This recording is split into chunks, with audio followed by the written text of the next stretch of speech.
This video is about the Enviro M55 Cast Insert and how to assemble the rail kit.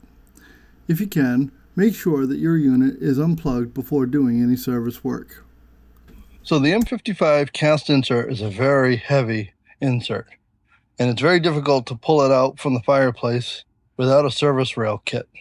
So let me show you how to assemble that kit so that you can get yours out for service.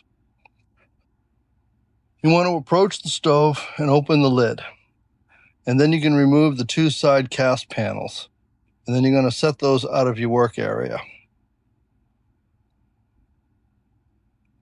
Close the lid and then open the door, and then you're going to undo the latch for the ash pan and pull that out.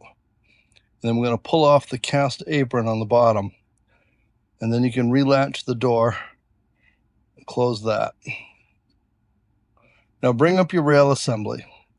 You want to hook it in underneath the wheels on the front of the unit and then level the legs to the floor.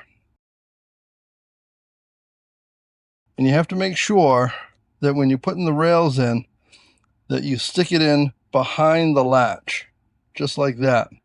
And then you may have to pull the unit forward slightly to latch it, but once you're done, it pulls right out very easily. And now you can work on the stove. If you enjoyed this content, please like and subscribe our channel. You can also search our playlist, and all links to all parts used in this video are searchable in the descriptions.